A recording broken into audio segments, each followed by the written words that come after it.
All right, ladies and gentlemen, welcome back to what is potentially, but hopefully not, the last game of the night. It is currently 4-0 Quantic versus ROOT, and being that it's a best of 9, first team to 5 wins. So it is all on puCK. There's no backup to this, and he is spawning, well, I messed up that intro, but spawning in the top right corner of the map, the blue Protoss player, playing for ROOT, root for ROOT, it's puCK.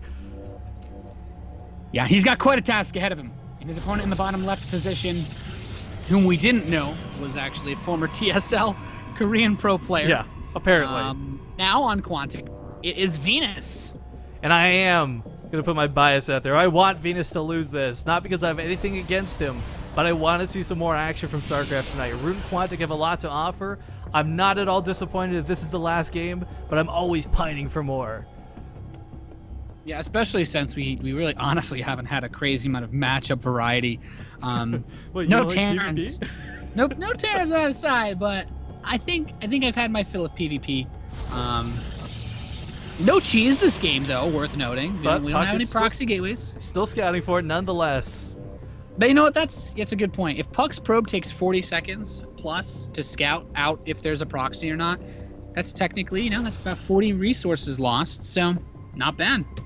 He's at the very least is causing him to miss mining time by scouting for a proxy.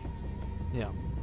Now the big thing here too, guys, by the way, I can't guarantee anything. From what I understand, what I'm being told, we're going to see if any of the players from either of the teams, once this is all over, regardless if this is the last map or not, will be willing to do a quick interview with Gillyweed. She's one of the people who works with Showcraft TV. I don't have any more information than that, but we'll ask and we'll find out. So there might be a little something after the show. I don't know, so don't go away as soon as the games are over. We'll confirm that afterwards.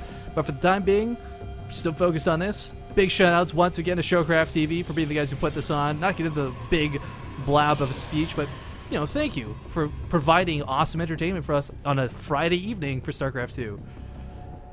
Yeah, man. Friday Night StarCraft is where it's at. Neither of these players have really committed to anything. We have gas. The second gas is on the way for puCK, but Venus got us a little bit faster. Venus fast search. puCK says, "You cheeky." He knows he. This is kind of cool though. Like, everyone confuses mind games with the Day 9 Apollo thing, which was silly. It was hilarious and legit, but the reality is there are mind games, and what Venus has done by proxying 2 games back to back early on, as we saw last game and this game, players are forced to scout. They're forced to be paranoid and look out for it. So it doesn't accomplish an automatic game win, but it definitely screws with your opponent. Yeah. I love it. I love the little bit of mind games here. So as far as the overall strategy, though, Venus really isn't deviating from what he's done before. But puCK, he wants to avenge his teammates here, going for the double gateway opening. And this could just be like a fast 3-stalker rush, which actually isn't bad at all versus Phoenix openers. We may even see Venus be forced to build a fast void or something, depending on how aggressive puCK wants to get. But there we go. He's moving up to 3 stalkers very quickly, and he's going to take out this proxy probe. So cheeky.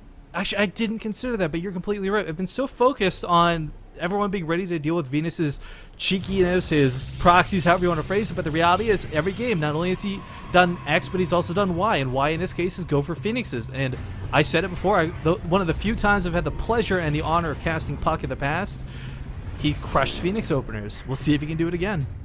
Of course, that was against Stardust, a different caliber of Korean player, but still a good player nonetheless. puCK, actually, I do want to give him a very special shout. puCK is the only true red-blooded American who has won a Zotac Cup since HOT's release. Everyone else has been Korean or an honorary American like Pulse. So I've got puCK's one of the few players that was able, the few American players that was actually able to take playhems back when those were being run as well. Yeah, I've got a lot of faith in him this game, Nathanius. Not just are we are like anti-Venus, we're also pro puCK, guys. That's where the bias lies for this game. Well, at least for me. I probably shouldn't speak for Nathanius, but yeah. Well, puCK is going to go for the blink. 2-base blink. He's getting a robotics facility behind this. Proxy pylon in the bottom right. I do kind of like this, just, for reinforcing later on, but the Phoenix are going to approach the front. Not really too much to do. Mothership Core is going to get tickled here. All the shields are gone. Does need to be very careful in protecting that Mothership Core. But this is... Yeah, I feel like as the blink gets closer and closer to finishing, this map is actually very good for it. That space at the top at the top area of Venus's main is so good for just, blinking up or down. If you do run up the ramp, you can blink out very quickly if necessary. Now, he's seen a lot of stalkers. Yeah, still alive. But Venus has seen a lot of stalkers. He's actually not confirmed the Twilight Council. He might know it's going to be blink because of the sheer amount of stalkers, but he hasn't confirmed it yet. That's got to be a little frustrating for him. He keeps trying to get up there, and puCK is very, very importantly protecting the scouting information. But, finally going to get up here and scout this. Yep, and now Venus is going to come in here, grab a couple of probes. Nothing serious, but puCK backs him off. He does see, like you said, that Twilight Council. Here's the question. puCK is going to move out relatively soon with this blink, or at least I would expect him to. Venus, he's got so many Phoenix, he can just run in and pick up a ton of probes. I'm really worried that Mothership Core as well won't be able to get too far. The Stalkers blink, but can't even kill a single Phoenix here. It's so frustrating. As you pointed out, there's no bonus damage versus these Phoenixes. It's just base Stalker damage. It is enough to get one of them, though. Can he get another on the way out? Blink should be coming off cool. No, not soon enough. He gets something. It's not terrible. Every individual Phoenix he kills is actually really important. It's so weird to see a player decide to counter even just Stalkers with a lot of Phoenix. It's actually, I don't really know how to describe how I feel about this because it's so unusual. This is where you say Phoenix is a pretty nice race. I think. Yeah, he's not playing Protoss. He's playing Phoenix.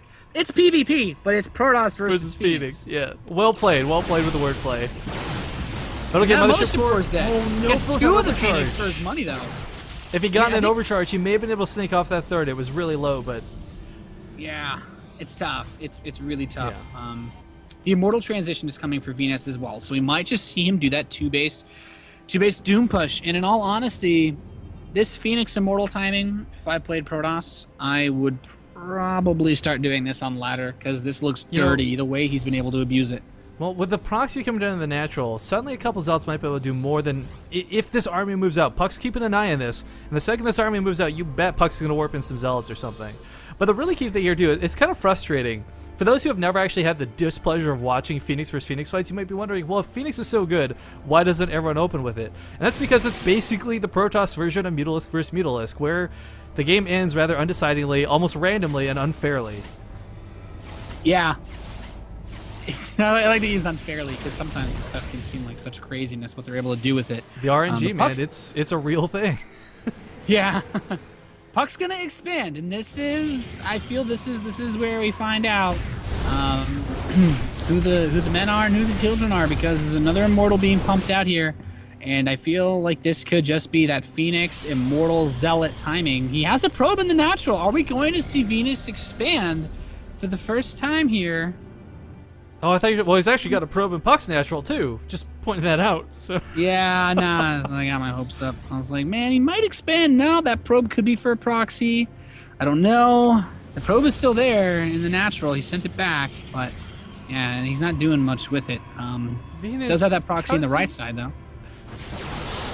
puCK, perhaps a little bit of a reaction there. 2 force fields coming down versus Phoenixes, of course, don't really affect them. One key thing, actually, a lot of people forget about, Guardian Shield does affect things that are in the air and from the air. So if units do get lifted up, Guardian Shield will help reduce the damage for the Phoenixes. Not by much, though, but, oh man, a massacre going down in the mineral line.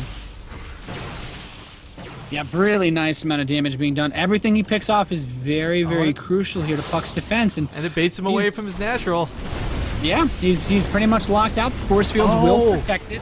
What a cool move. puCK not wanting to lose those 3 Zealots actually recalls them back to the main. I don't know if you kind of wonder. I guess he's enough force fields to hold his opponent out, but he could try to bum rush him with those Phoenix. But Venus will expand.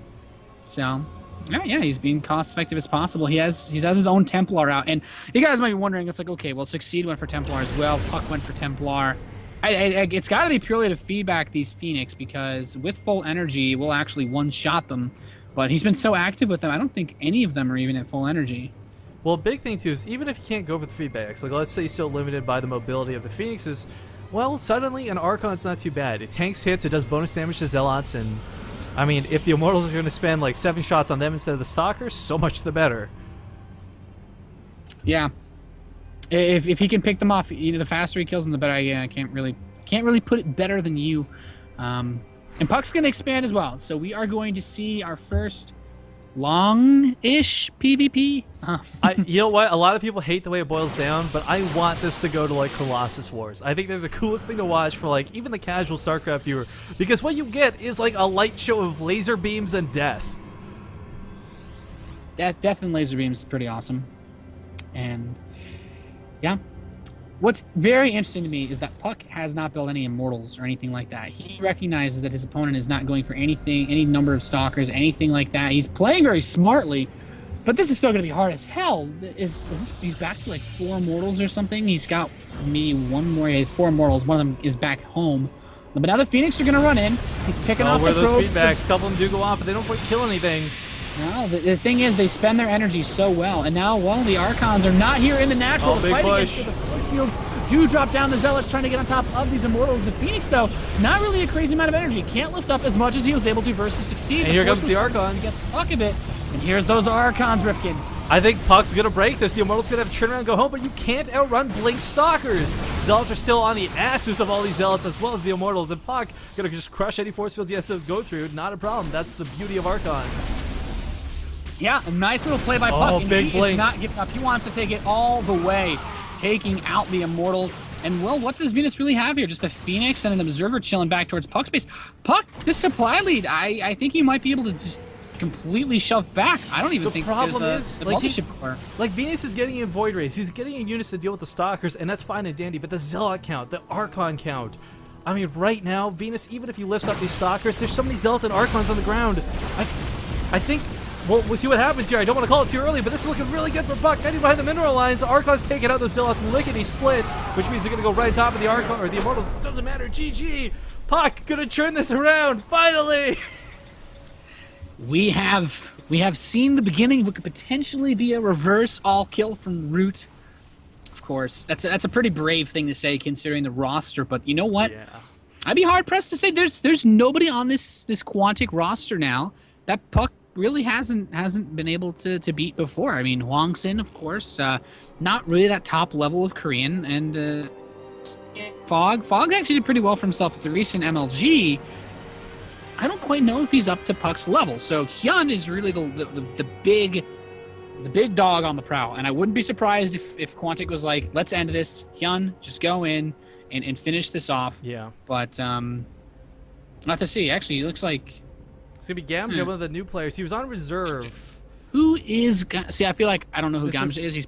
He's probably going to be some like former Kespa player just because I don't know who he is. Former, like, KD Rollstar, like, hidden ninja warrior. Like. Yeah.